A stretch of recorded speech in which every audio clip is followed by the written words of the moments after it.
Bonjour et bienvenue dans Entretien avec Maître Tiburce Ndebokolo. Il est le grand maître, pour ne pas dire le maître de l'ordre des Aïnés, parce qu'il en est le guide. Il va parler du magnétisme humain. Bonjour maître. Bonjour. Je rappelle que vous êtes l'auteur de la Veta De Wen. de Wen. Merci beaucoup maître.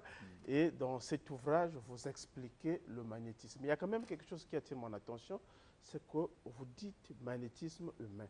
C'est comme si vous voulez reconnaître que le magnétisme existe chez les animaux ou chez les Bien des autres choses. êtres. Oui. C'est bien cela. Merci beaucoup. Je tiens d'abord à remercier tous ceux qui m'ont soutenu sur la mort de mon défunt grand frère. Et j'ai fait beaucoup de temps sans passer sur le plateau. J'étais à Pointe-Noire pour suite à ça. Et nous revenons toujours sur le même plateau de Studio 210 pour expliquer ce que c'est le magnétisme. Vous allez remarquer une chose, que l'ordre des Aïniens ne change pas d'opinion chaque fois que nous passons. Et nous sommes une éthique et nous avions nos croyances et nous avions ce que nous faisons. Et tant de fois que nous allons passer sur le même plateau, vous allez remarquer, nous viendrons toujours insister, expliquer presque les mêmes choses parce que c'est ce que nous faisons. Nous ne sommes pas là à changer demain, à revenir, dire autre chose, à se contredire, non. Nos croyances, nos pratiques restent les mêmes pendant 1000 ans. Et nous allons croire à ça et nous allons expérimenter ça. Le magnétisme humain, effectivement, chaque chose qui vit, chaque corps crée un champ magnétique. Chaque corps qui vit a un champ magnétique. Même la voiture que tu vois là a un champ magnétique. Voilà comment la voiture peut bien s'épargner sur un danger, sur quelque chose qui devait arriver, effectivement. Chaque corps. Donc là, je parle du magnétisme humain. Même la planète Terre a le magnétosphère, qui est le magnétisme de la Terre, qui protège la Terre contre le stratosphère et contre d'autres éventualités. Mais l'homme possède ce qu'on appelle le magnétisme humain. Alors, c'est un champ magnétique, c'est un bouclier de protection que le spirituel appelle l'aura. Alors, ce bouclier-là, quand c'est paix, ça te protège. Croire ou ne pas croire à un Dieu, nous naissons avec. Ça est là avec nous. Voilà comment il n'est pas facile de bouffer quelqu'un, par les sorciers bien sûr. Il n'est pas facile aussi que quelqu'un attrape un sort, sauf que si ton champ magnétique a diminué. Quand vous arrivez dans l'ordre des Aïniens, on ne parle que ça. Comment entretenir le champ magnétique du corps. C'est scientifique et c'est naturel. C'est naturel. Quand je lis votre ouvrage ici à la page 111, vous dites vous dites que le magnétisme est un courant qui vit en nous. Vous dites aussi que le magnétisme est un art. Il faut s'entraîner pour être efficace. Voilà, Mais je veux donc vous le même prendre. magnétisme, tu peux utiliser ça dans le cadre de la guérison, de la purification. Oui, oui. Mais il y a quand même un exemple. Vous avez l'habitude de citer les pasteurs qui exercent le magnétisme d'après vos Par expressions. ignorance, bien sûr. Oui, mais Quand pourtant ils nous voyons imposent, qu'il y a beaucoup d'effets. quand ils imposent les mains aux malades Oui. et que les malades sont guéris, ils ne transmettent que leur magnétisme aux malades. C'est-à-dire qu'il le fait par ignorance. Lui, il le croit le faire au nom de Jésus parce qu'il croit en Jésus. Mais scientifiquement parlant, nous savions que c'est son magnétisme à lui. Voilà comment il peut imposer le main au malade. Le malade n'est pas guéri en ce moment. C'est pas que Jésus n'a pas agi, non. C'est parce que la situation qui est envers la personne ne correspond pas au degré du magnétisme que le pasteur a transmis en ce moment-là. Mais quand tu arrives dans l'ordre des Aïniens, c'est une pratique que nous avions de la maîtrise, qu'on t'explique et que tu expérimentes, que tu peux faire.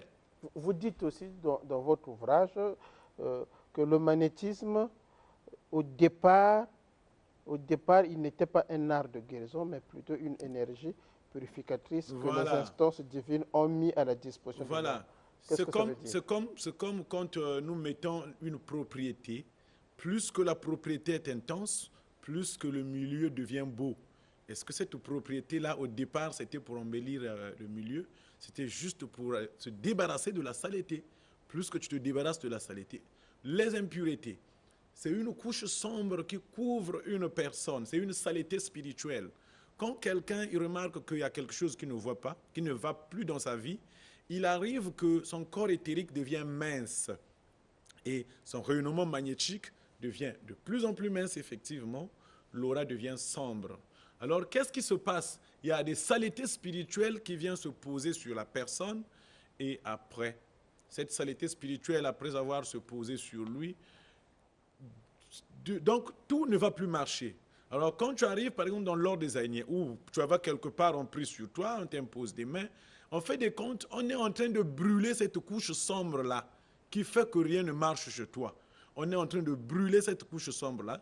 Si tu peux apercevoir ça, tu vas voir comme une fumée sombre qui se dégage. Parce que le magnétisme, c'est le feu. Quand les gens disent que nous sommes au temps du feu, effectivement, c'est le magnétisme. Quand vous utilisez le feu, le magnétisme, c'est le feu, ça brûle. Quand on t'impose même la main comme ça, tu sens une bouffée de chaleur te pénétrer. Ça brûle cette couche sombre. Une fois qu'on se débarrasse de toute cette couche sombre qui apparemment est invisible à nos yeux, qui est pourtant réelle, et puis ça t'apporte une amélioration sur le plan physique, donc de la santé. Donc voilà comment cette purification est d'abord spirituelle et revient sur le plan physique. Le magnétisme, c'est le feu, donc la lumière. Oui. On peut donc acheter les bougies, on les allume là, on prie, on met les mains sur les bougies, on prie, on s'entoure et L'initiation, c'est trop bon que... on se charge du magnétisme et finalement on peut opérer des miracles. L'initiation, c'est trop bon que c'est extraordinaire en fait de compte. Quand vous utilisez une bougie, vous savez, à l'époque, ils ont eu la croyance de l'époque du feu et ils ont créé la représentation du feu dans leur milieu de culte. Mais alors, une bougie, quand tu l'allumes, ça reste une bougie. Une bougie doit être chargée par les intentions de ce que tu veux pour que ça soit efficace. Mais sinon, une bougie que tu achètes dans la boutique, que tu allumes chez toi, ça ne t'apporte rien. Selon les cas, on peut prendre une bougie de couleur rouge, de couleur blanche, ou de couleur noire. Attention, effectivement, les gens utilisent les choses sans savoir des significations. Moi, je ne peux jamais encourager les gens à faire des pratiques, ni moi-même qui m'échappe, ni lui-même qui ça l'échappe. Donc, parfois, ils demandent, les gens prennent des bougies rouges. Tu ne sais pas ce qu'une bougie rouge avec cette couleur-là peut faire. Tu n'as pas de la maîtrise, mais tu le conseilles aux gens. C'est pousser aux gens aux bêtises. Nous, ordre des Aïniens, nous utilisons la couleur blanche, c'est vrai. Mais une bougie, nous disons que, attention, ne touchez pas à d'autres couleurs, parce que nous, ordre des Aïniens, ça ne nous a pas été révélé ainsi. Mais une bougie doit être magnétisée pour l'allumer. Doit être une bougie simple magnétisée par quelqu'un qui connaît, bien sûr, parce que tout le monde peut magnétiser quelque chose. Même toi, du fait que tu as le magnétisme en toi, tu peux magnétiser un objet. Tu peux magnétiser tout, mais il faut savoir comment maintenant le magnétiser. C'est là où on parle de l'initiation dans l'ordre des Aïniens. Tu viendras prendre juste que ça. On n'a pas autre chose qu'on a appris. Est-ce qu'en dehors de l'ordre des Aïniens, à votre connaissance, il y a d'autres écoles, pour ne pas dire d'autres écoles initiatiques la connaissance, qui enseignent la connaissance, elle est universelle. C'est le canal d'acquisition de cette connaissance qui nous diffère. Il y a bien des organisations qui parlent du magnétisme. Peut-être pas dans le même accent que nous, mais au finish, c'est le magnétisme. Parfois, ça leur échappe de l'argumentation seulement. Mais sinon, il y a bien des organisations... Quelles sont les limites du magnétisme? Ah non. Le magnétisme n'a pas de limite presque. Le magnétisme, ce que je sais, si tu as le palu, avec le magnétisme, ça va te prendre du temps pour trouver une suite. Le magnétisme est plus efficace à 90% pour des questions liées à des raisons mystiques qui attaquent le corps éthérique. Or que le palu est carrément dans les cellules, c'est-à-dire carrément vit dans l'organisme humain. Il ne vit pas sur le niveau du corps éthérique. C'est peut-être le reflet seulement parce que quand le corps physique est malade, le corps astral aussi est malade. C'est-à-dire que ton corps éthérique aussi est malade. Oui, mais quand tu me demandes de traiter la fièvre typhoïde par le magnétisme, tu me demandes trop.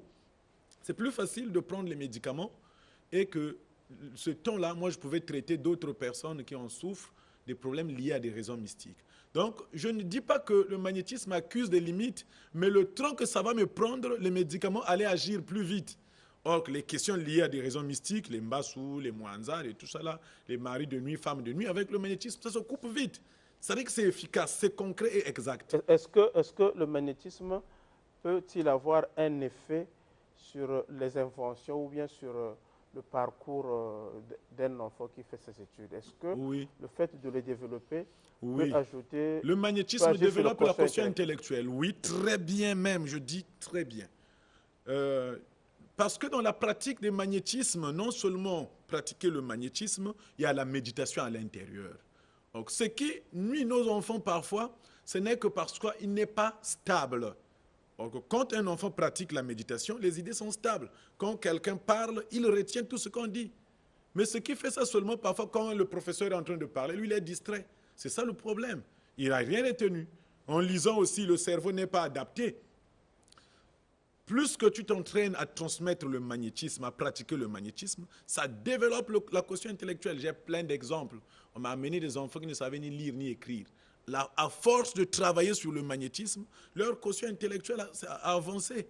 Et aujourd'hui, c'est des enfants qui raisonnent bien, qui parlent, qui réfléchissent à la vitesse Et normale. on peut prendre aussi l'exemple sur vous-même qui rédigez autant Ah d'ouvrages. voilà, avec le niveau 3e, effectivement. Merci beaucoup, Maître Effectivement. Tiburce. Comment faire pour vous contacter? Bon, pour celui qui a le livre, qui a besoin du livre Veta de Wen, qui parle du magnétisme, pour bien comprendre le magnétisme, le livre est bel et bien disponible, vendu à 10 000 francs CFA. Et pour me contacter, il suffit de composer le numéro 05 524 26 51. 05 524 26 51 06 977 70 18. 06 977 70 18. Et je vous remercie. Merci beaucoup, Maître Tiburce. Nous voulons dire merci à M. Marcel Djimi. Il est le directeur des dépenses au niveau de la Direction générale du Trésor public. Merci. Pourquoi? Parce que vous nous encouragez. Vous avez dit, vous ne ratez jamais notre émission. Et vous êtes toujours scotché. Et c'est une manière de nous encourager. Nous vous disons aussi merci. Demeurer fidèle à Studio 210 parce que nous faisons ce travail aussi pour vous informer, vous enseigner tout à l'heure. Nous venons apprendre sur le magnétisme. Studio 210 continue, c'est la fin d'entretien avec.